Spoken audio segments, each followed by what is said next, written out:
Hey guys, welcome to another video by Empowerment to You, and this week it is Suicide Prevention Week. Now, I want to share some stats with you that I got offline. You can look them up yourself. One of them is lifeline.org.au, and they're not good, guys. They're really not good. So in 2015, the suicide rate was 12.6 per 100,000 in Australia. In 2015, death by suicide was 3,027. That equates to 8 deaths by suicide in Australia each day. Now, this is 2015. We're now 2019. So some of those stats have changed, and that is not a good thing. Essentially, it is estimated that for every one death or every death by suicide, that as many as 30 people attempt to end their life. That's approximately 65,300 attempts each year. Wow, that kind of blew my mind. In fact, I'll share some more stats with you. So this is from lifeinmindaustralia.com.au, and this is in 2017, so a little bit more recent, that the statistics and the numbers had actually gone up to 8.57 deaths per day in Australia. The largest increase is within the 45 to 54 aged male group compared to previous years. Now, all of these guys, apparently, except for the states like Tasmania, Victoria, and South Australia, everyone else recorded an increase. That's not good. So, what can be done? Which is really the main question, right? What can be done to help prevent that? Now, we all know it's out there, talk to a friend. Ask your friend, mate, how are you? What's been going on?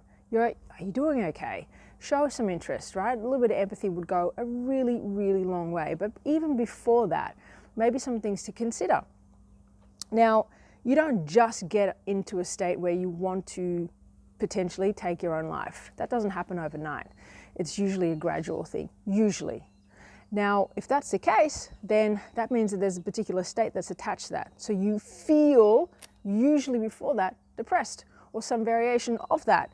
So what are some things that would be really good to take into consideration, maybe to minimize?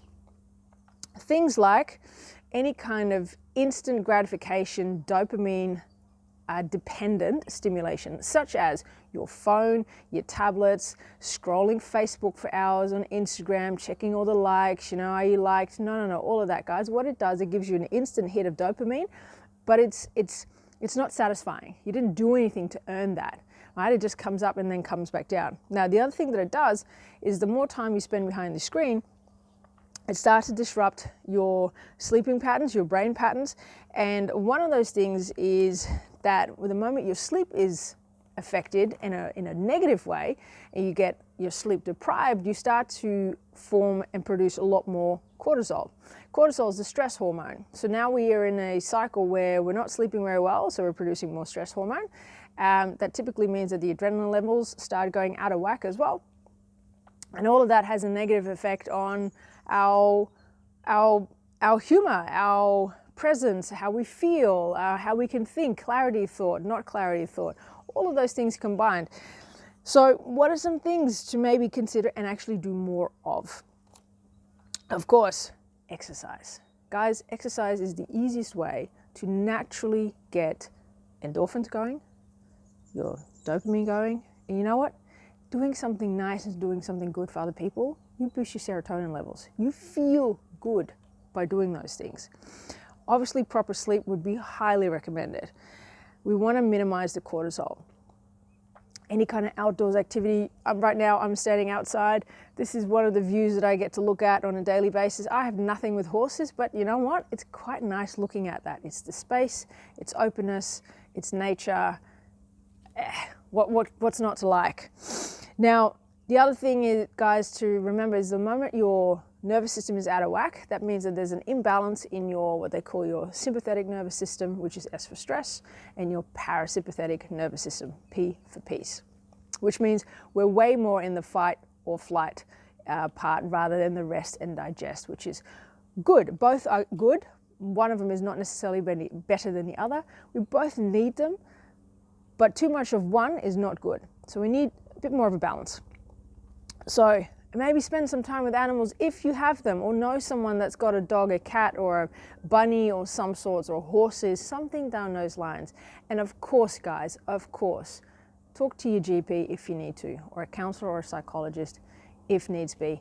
And your friends, guys, that's why they're your friends. They're true friends. Go look them up. Talk to them. And when you're the friend thinking, I don't know, something's going, it's not quite right, reach out. Go with them to appointments, right? Have a cup of tea with them, or coffee. Something down those lines. Spend some time with them, take some interest, right? Because that could make all the difference in the world. That one conversation, that one moment that they see or get confirmation that someone actually cares about them and loves them. So guys, this week for Suicide Prevention Week, please talk to a friend. Share, like, subscribe to this post and to the channel if you need to. There's way more helpful videos coming up. And if you have any questions, guys, put them in the comment section. I will also put down some ideas on where to go to. So we had lifeline.org.au, and another one to think of is lifeinmindaustralia.com.au. Of course, there is also headspace.com.au, I think that, or headspace.org, which would be really good to reach out. So guys, have a fantastic week. I hope you feel a lot better. And if you do, please comment in the comment section below. Guys, have a good one.